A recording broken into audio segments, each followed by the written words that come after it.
Radhakrishnan is a life coach specializing in leadership, relationship, and youth coaching.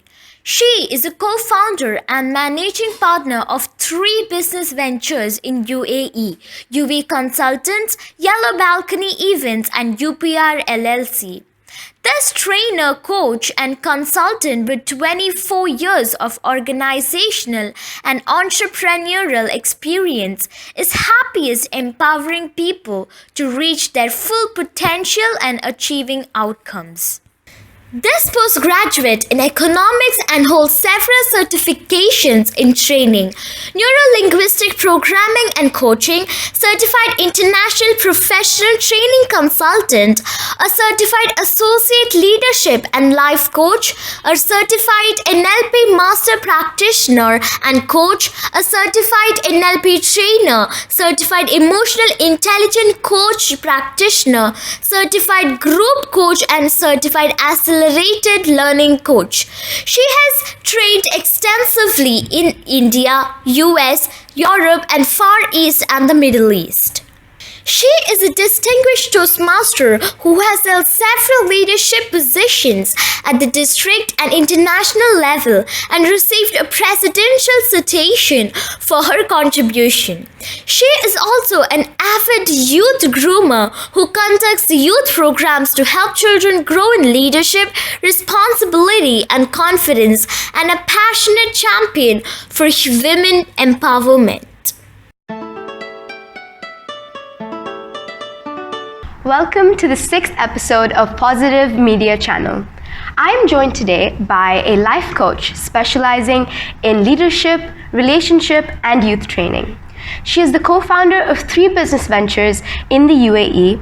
She is a distinguished Toastmaster who has held several leadership positions in the international and the district level and has even received a presidential citation for her wonderful work. She finds herself happiest motivating people and empowering people to reach their fullest potential. Please help me welcome DTM UMA Radhakrishnan. Thank you. So my first question to you, I want to get to know you better outside your achievements and your bio. So you grew up in Kerala, right? That's right. Yeah, so can you tell us about your village in Kerala and what you miss about it most, considering that you live in the UAE most of your time, yeah? Yeah. I was born in, I don't know whether you're familiar with the place, it's Tripunithra in Ernakulam. Familiar with it? Yeah, and I believe that Tripunithra is God's answer to everything that's beautiful. Yeah, because when I was growing up, and which is a long time ago, and I'm feeling nostalgic about it right now. So we had, what shall I say, a very close-knit community. And a close-knit family as well. So I was born among several aunts and uncles and cousins, and everyone played the role of lives together. Yeah, exactly. Yeah. So it's like a joint family wherein everybody was responsible for everybody. Now that is something that I miss out. You asked about what I miss. The place, because I go every 2 months. My parents live there, so I make it a point to visit every 2 months. That's lovely. Yeah. Thank you. And what I miss is that, what shall I say, openness, you see. I don't see the kind of openness that we are used to, or rather we were used to as kids. Back then we could just get into anybody's house as if it was your own. These days there are so many restrictions. I don't see children playing about the way we used to when we were kids. All parents say that nowadays. Oh, my days, those were lovely, right? Because we become a bit nostalgic when we talk about all of us get nostalgic when we talk about the past, but that was a golden period. The people who were around, I mean, each of them had some unique qualities about them that we could learn from. Yeah, and the more time you spend with people, the more you learn from them. Absolutely. Which is sort of what has groomed us. That's played a lot of a role in how you've become Absolutely. now, right? I would say that. I would say that every person, be it a good person or a not so good person, has changed or defined our lives. They define our lives in some ways. That's lovely. Big or small. Okay, so my next question is, you're a life coach, you're a neuro-linguistic specialist, you've done so much. Which role do you treasure the most? What makes you the happiest? the role of a coach and a trainer, and especially a youth groomer, actually, I love it when I work with children, because I can see, you're like clay. And I love it. Ready to be molded. More important than that, you have what it takes to better yourself. Come out of them, be something of yourself, make something of yourself. So when I see that in that raw form, and okay, if I chip a bit off there, if I help with this part, and that evolves into a diamond, that gives me a real kick. So I love working with children. Okay, so you do spend a lot of your time with youth, right? What is your favorite thing about working with youth? What I said, because it's the greenness. Just ready to come out. It is the greenness, the greenness aspect of you. For instance, I was listening to the speeches today and blew my mind. You can say what you want to say, how you want to say it. Yeah, because kids, they don't overthink it, right? It is. It's just that you don't have inhibitions. Inhibitions. As you grow older, you have a lot of restrictions. Oh, what if I say this, which doesn't sound right? It is not taken right. But you don't have that, and I love that about the youth, and that's what keeps them with you and makes you feel green as well. Yeah. You can be open around them, right? Yes. Okay. So Toastmasters over the years has received so much praise for developing skills in its members that last them for a lifetime, right? Could you tell the viewers about Toastmasters as a whole and how it has helped you develop into the person you've become today? So many definitions about what Toastmasters can do for you. For me personally, it has been how I evolved as a leader, and the communication aspect comes along with it. So the moment you take to something and you give it your all and soul, it has refined me as a leader. It has defined me as a leader, I would say, wherein I am looking deeper into me as a person, and I'm looking at what the rough edges are and the stuff that, smoothening them, and I'm putting myself out in a more professional manner. And Toastmasters has really helped me shape myself in both words, deeds, and you name it. It has made me challenge myself, and even the companies that I have now, it has evolved because of the confidence that Toastmasters gave me. Oh, that's absolutely. So you totally recommend joining a Toastmasters? Oh, absolutely, right? without a doubt, without a doubt. Could you tell us more about what NPL is and how it helps students in particular? NLP is all about changing perceptions of the mind. If you analyze what NLP is all about, the expansion is Neuro Linguistic Programming. And Neuro, as you know, you're a student of grade 11, right? So it is to do with the brain. And the language is what you do to process the thoughts in the brain. And the programming is how you code those thoughts. So just to give you an example, when we look at the world, and let's say that you all have anxiety issues, right? As when you're growing up.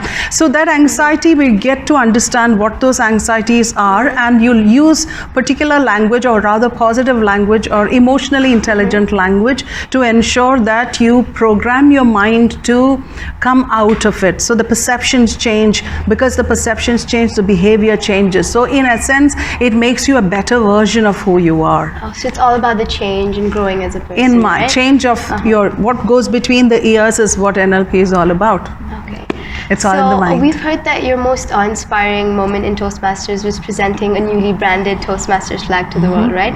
Can you tell us about the magic of that moment and how it must have felt? Oh, it was beautiful. And every time someone asks me this question, in fact, I share this story as well.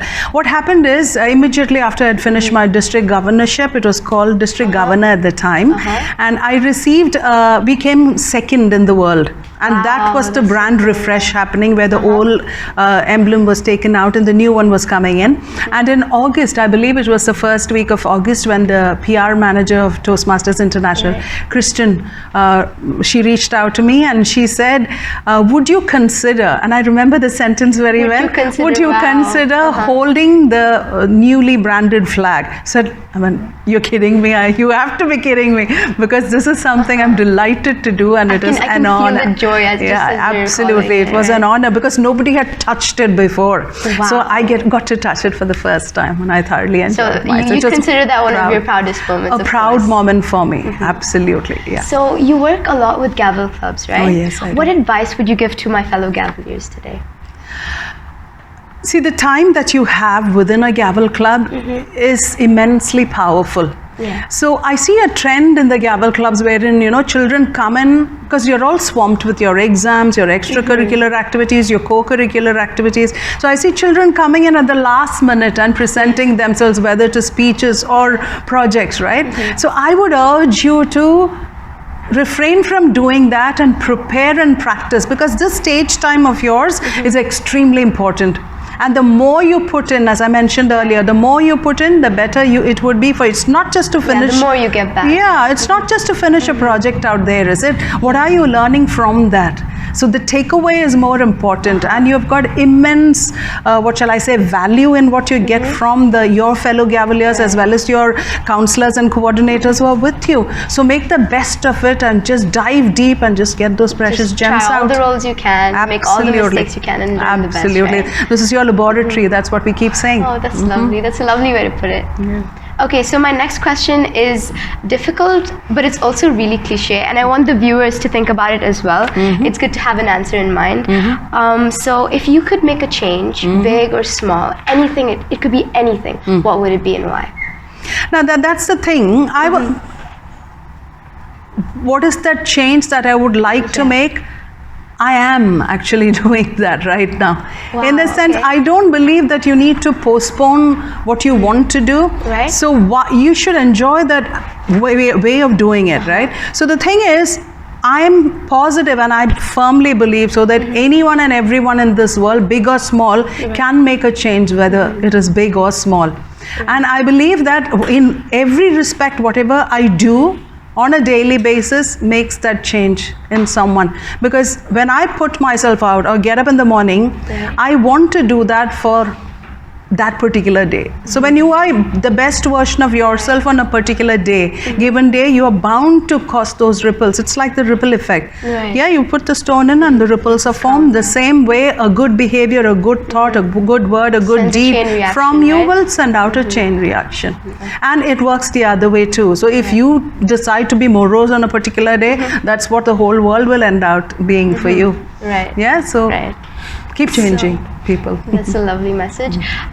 Miss, what's the biggest obstacle that you have faced, and what advice would you give to someone who's trying to overcome something or like a setback? The first thing I would say is not to call them as an obstacle, right? So it is, and I since I'm talking to youngsters out here, right? The outcome as to where you want to go has to be very, very clear. So once you know where you want to go to, The process nothing is an obstacle anymore. So it's like, let's say that you want to go for a movie that you really, really want to see, and one road is jammed. Right. Traffic. Would you return home saying, it's okay, I don't want to see it? No, I'd stick to that road and I'd make it to that movie. Isn't right? it? Yeah. So you try any alternate route, so which works for you, but your ultimate goal is clear. I want to see that movie. The same way, your ends, if you have that outcome in mind, then you're sure to make it possible. So it's like, it's not an obstacle per se, it's a challenge, but there are many ways of going to that destination. Yeah. Okay, my next question is a little bit similar, and it's a fun story time for me. So, what's something a setback has taught you? Everyone says mistakes are just an opportunity for learning, and especially if you're a school student, you've heard that at least 50 times, and eventually becomes repetitive. But deep down, everybody knows that it's true. So, what's your story? I would say there are more than one way to skin a cat. You've heard that expression? Yeah. So there's not just one way. If one way doesn't work, let's try another way. As I said earlier, because it ties in the question that you asked previously as well. The sense, if it doesn't work in one way, just go ahead and try another way. It's just new ways of exploring the same thing, and maybe the second way is a better way of doing it, and it will give you more far-reaching results. So that people have to be consistent in what they're doing, persistent in what they're doing, and persistence is a good thing to have, especially at this age. Yeah. And then we just learn from it. Absolutely, don't we? absolutely. So this is my last question. I want to make it count. It's pretty open-ended. You can do whatever you want with it. What's one message you would like to leave to the youth that's watching? When you reach the age that I've reached, there is I don't remember which poet said this, but drink it to the lees. You've heard that? No. Yeah, so it's like, enjoying every sip of the drink that you have in your hand, Pepsi or whatever you have, fizzy drinks that you like, but enjoying it to that last. Have you seen a baby drain that, something that the baby likes? Yeah. It's like that. You need to be that way, enjoying everything to the last moment. And if you do what you love and you love what you do, you're going to be a success in your life, no matter what, because you're enjoying it to the hilt. Yeah, so that's my message out to you. So how do you manage all these things of business, Toastmasters, mother and a family woman? Where there is a will, there is a way. Yeah, and what I mentioned to her about loving what you do. When you are in love with something, you will find ways to do it. Yeah, let's say you love the Gavel Club, right? So you're here. Now going back, maybe you love your parents as well. So you will go for a movie with them. And you love reading a book. So you'll come back and probably catch up on some reading as well. So you tend to find time for what you like. And the idea is to like what you're doing to that extent that you would be doing it anyway. Yeah, since it's a good question actually. I've heard many children say that I hate math, I hate physics. Yeah. Correct? Yeah. So you will find that there's a pattern in it. The maths and physics will not like you back. It gets tougher and tougher. But when you say that you like something, you're changing that, altering that perception in your mind. You're moving 2 steps closer to what you like. And what you don't like is always, against you. So love what you do. Does that answer your question? I've also heard that you train people with emotional intelligence. What is the key factor that led you to is it something from the youth training that brought you to such a... Thank you for that question, dear. Now the thing is, how I came into emotional intelligence, the thing is, children today, very impulsive, would you say? Very impulsive. I want this, now that's the focus. I don't know if children would agree, but parents would agree 100%. Right? Yes, this impulse-driven culture that has come up now, makes us take wrong decisions. Now, if I were to share something with you, I think it was about a good 6 years ago, there was a girl who jumped off the roof of a building. Now that was when someone called us up, an association called us up and asked us to devise or rather put together something for children. And we've understood that what was found lacking is emotional intelligence. But a person who was to pause and think about such a thing, I mean, whatever the reason, this is no way to respond, or this is not responding, this is reacting to a situation that they cannot deal with. So we identified the gaps that are, things that are taught in school, things that are taught at home, things that are not taught, we thought we would address. And we developed modules based on emotional intelligence, which would prepare you for life. For instance, I asked you about anxieties. Every child is anxious when exams come in, when you come in with less marks, all of you are anxious, right? What would other people say? All those things play a havoc in your minds. And recently I heard about a young boy who just left home. Now, what makes children do this? It is because of this lack of emotional intelligence.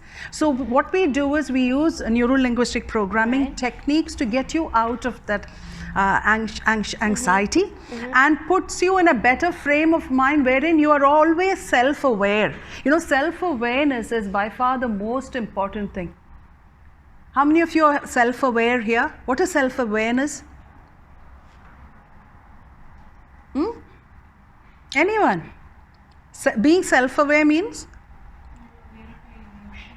You are aware of who you are, what makes you angry. For instance, when you get angry, right, there is something that happens to your body.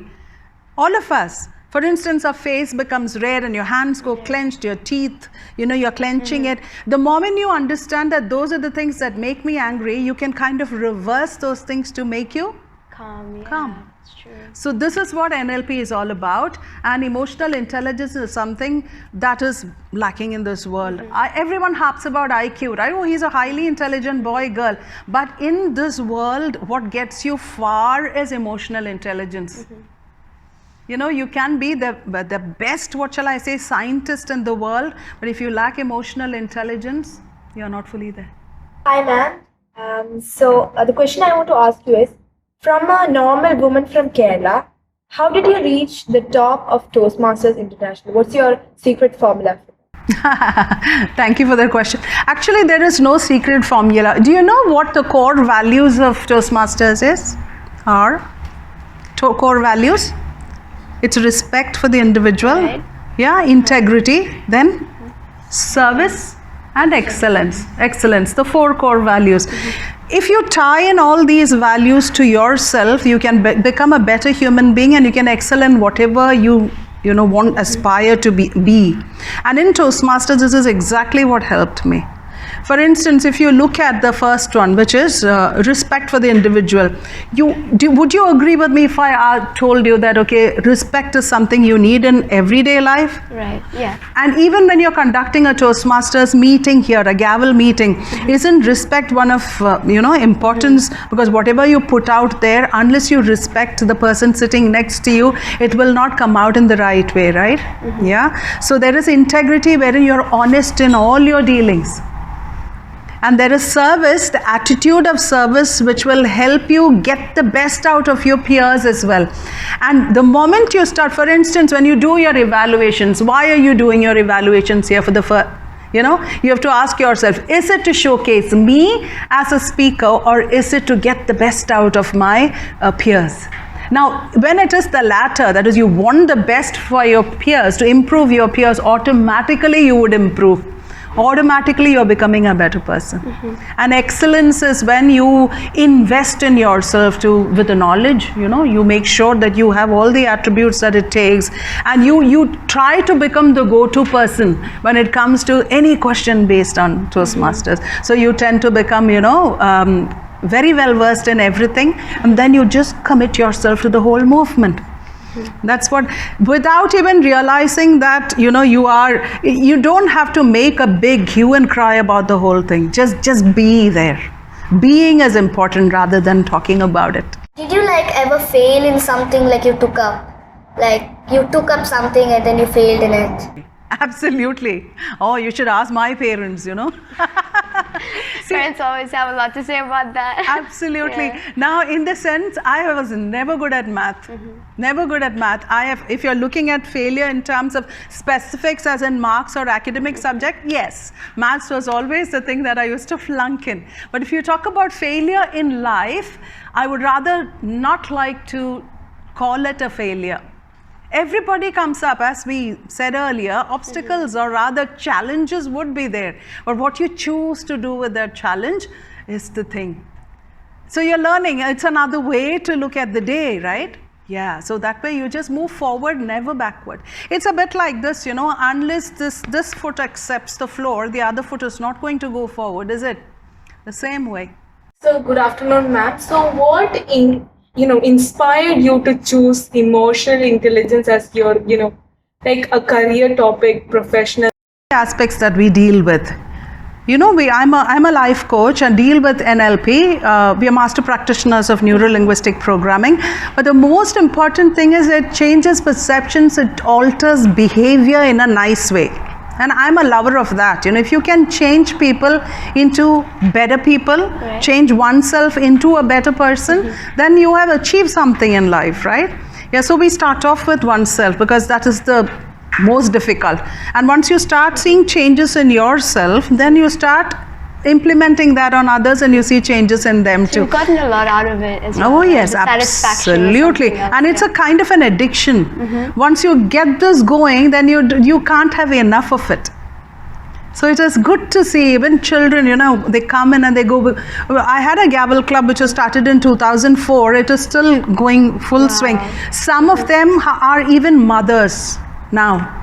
The children who have passed through the annals of the club are mothers now. Many of them are in Ivy League colleges, by the way. You're in such a beautiful, what shall I say, forum wherein it molds you so well. So that change is what made me do this. Hi ma'am. How do you encourage women in the society? I have heard that. Thank you for that question. See, recently I was in a forum wherein the topic was girl-child education, right? Now, anything and everything, and the only thing that makes me upset is when women or children, and it can be boys and girls, right, are put down. Because what we see now is a differentiation. You're all fortunate that in this part of the world you don't get to see that much in the households these days. But when we were growing up, this demarcation was very, very, very clear.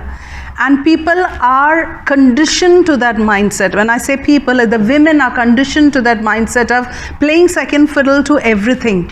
You know, we see this even in corporates when we go out to, let's say, do a pitch. So it is that there is a kind of disparity between the way people are treated. I find that is not there when it comes to volunteering. In volunteering, I feel in a Toastmasters forum, everything is kind of, well balanced, and there is no up or down in the way people are treated. Not in the real world. This is a kind of, utopian world, I would say, wherein everything is right. But outside it is not so. Sometimes we have to fight for that right, as you said. And what I do to empower them is to believe in themselves. Women don't get what they want because they themselves lack that self-belief.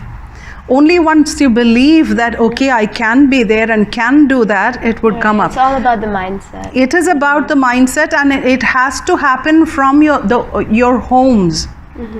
Yes. So even in the way you talk, the way you act, why must you consider yourself as, what shall I say, not at par with anyone? I'm not saying that this is a contest or a competition.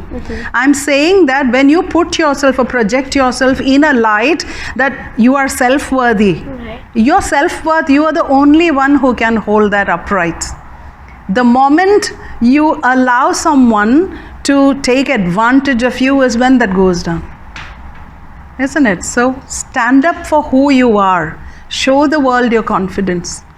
Thank you for being here. It was a pleasure interviewing you. I'm sure everyone got the most out of this. The pleasure is mine, yeah. I love being with children, and thank you for the opportunity. Please subscribe to Positive Media channel for future updates. Also, click the bell icon for timely updates. Do share our YouTube link among your friends and family.